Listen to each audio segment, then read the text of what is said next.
Барлықтарыңызға сәлем достар. Бүгінгі біздің тақырыбымыз бактерияларға қолданылатын антибиотиктер болып табылады. Енді бұл антибиотиктер жайлы бүгінгі тақырыбымызда тоқталатын боламыз толықтай.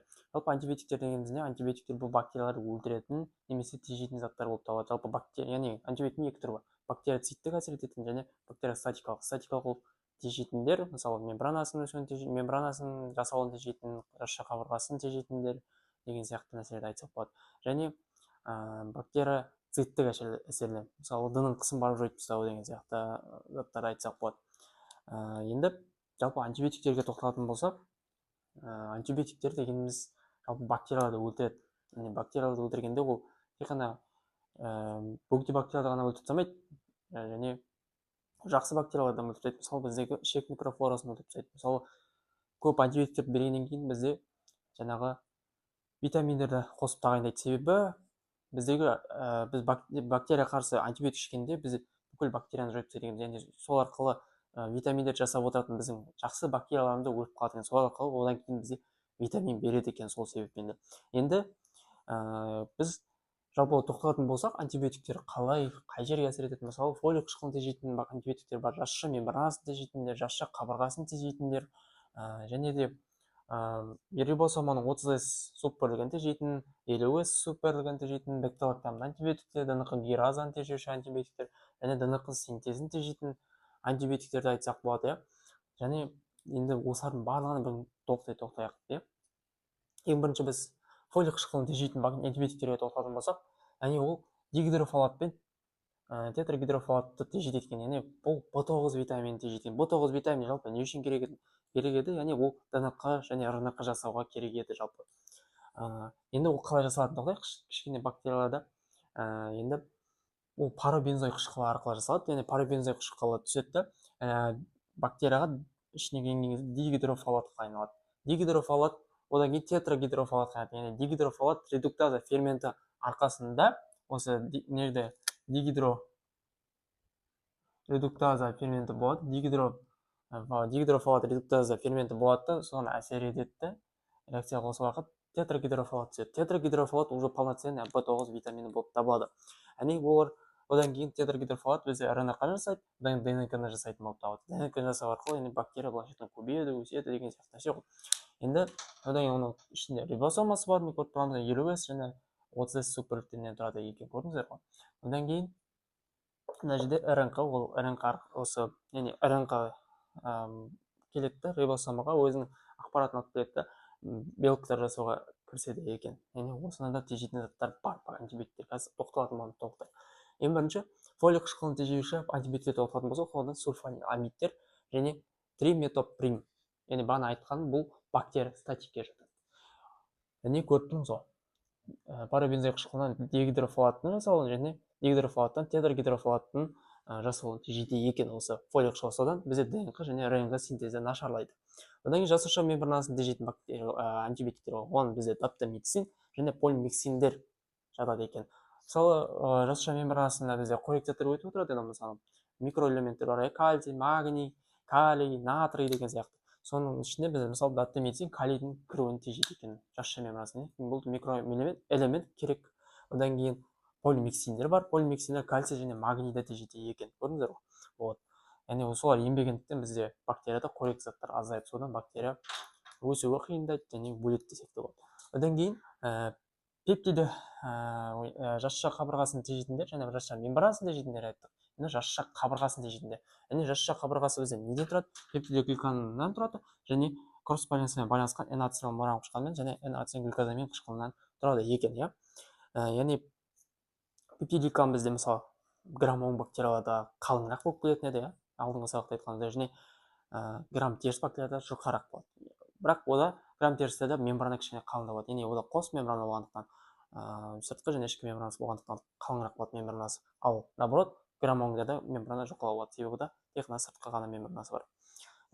Енді бізде жасуша қабырғасын синтезін тежейтін бактерияларды тоқтататын болсақ, пептидогликанның синтезін тежейтін бізде ванкомицин бар және фосфомицин бар. Яғни пептидогликанның синтезін тежейді екен. Так, кросс байланысын тежейтіндер, яғни N-ацетилмуран қышқылы, N-ацетилглюкозамин қышқылы және кросс байланысын тежейтіндер N-ацетилен мурам қышқылы және N-ацетилен глюкозамин байланыстарының арасында байланыстар, яғни кросс байланыс N-ацетилен мурам қышқылы мен N-ацетилен глюкозамин байланыстар арасында. Яғни осы байланыспен көрдіңіздер ғой достар. Оны бізде пенициллин G және пенициллин V дейтін антибиотиктер бар, солар тежейді екен осыны кросс байланыста. Көрдіңіздер ғой достар. Енді бізде бактериядағы енді келесі кезекте ДНК синтезін тежейтін антибиотиктер тоқтайық. ДНК синтезін тежейтін антибиотиктер метронидазол және нитрофарантоид. Яғни бұл былайша айтқанда ДНК-ны прямой тежеп тастайды. Көрдіңіздер ғой достар. Одан кейін мРНК синтезін тежейтін антибиотиктер бар. Ол мРНК мына бізде жаңа көк бар ғой осы. Яғни ақпараттар ДНК-дан ақпарат алады да, мына рибосомға апарып береді. Яғни белокты жасау үшін былайша айтқанда. Одан біз рифампицинді жатқыза аламыз. Одан кейін келесі бізде ДНК геразаны тежеуші антибиотиктер. Оған бізде фторхинолондар. Яғни бірінші буыны ДНК гераза деген, яғни былайша айтқанда ДНК репликацияланып тежейді. Яғни ДНК репликацияланса ақпарат ол жерден алынады, екілсенген ақпарат ол рибосомға жеткізілген, белокты синтезделе бастайды. Сондықтан оны тежейміз ДНК геразаны.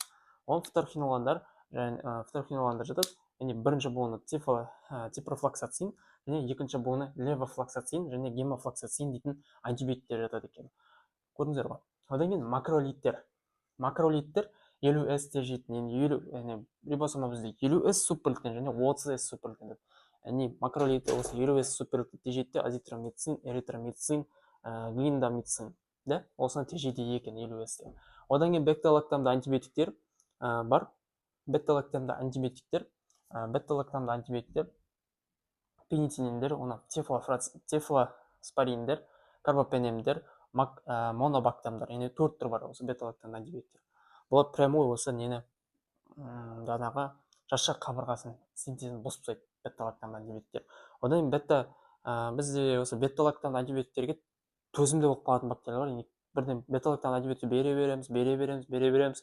Одан кейін бактерия оған төзімді болады да өзіне бета-лактамаза дейді фермент өндіріп алады ғой. Сол бета-лактамаза ферментін тежейтін антибиотиктер болған клавулицин қышқылы және сульбактон және тазобактам дейтін антибиотиктерді алады екенбіз. Яғни бета-лактам мына антибиотиктерге бактерия төзімді болып алады да, яғни одан кейін біз осы антибиотиктерді береді екенбіз. Сол үшін осы антибиотиктерді ойлап тапқан бета-лактамазаны тежейтіндер деп айтқан. Және 30S туралы айтпай кеттім. 30S-ті тежейтін антибиотиктер аминоглюкозидтер, яғни осы рибосоманың 30S субпротеинін тежейді. Аминоглюкозидтер, оның ішінде табромицин және гентамицин.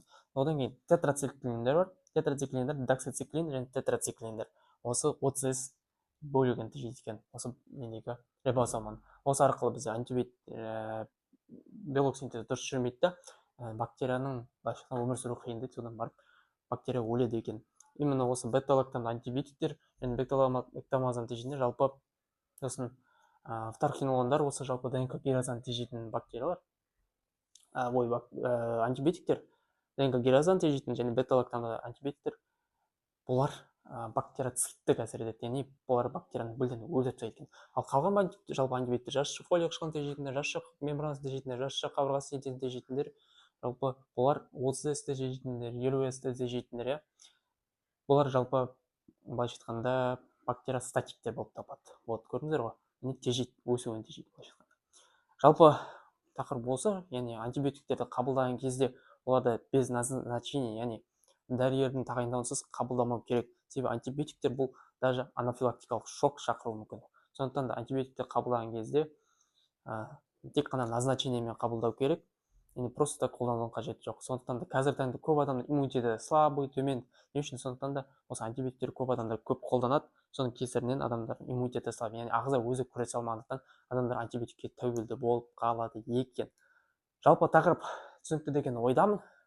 Егер видеоны лайк басып, каналға тіркелуді ұмытпаңыздар. Қош сау болыңыздар.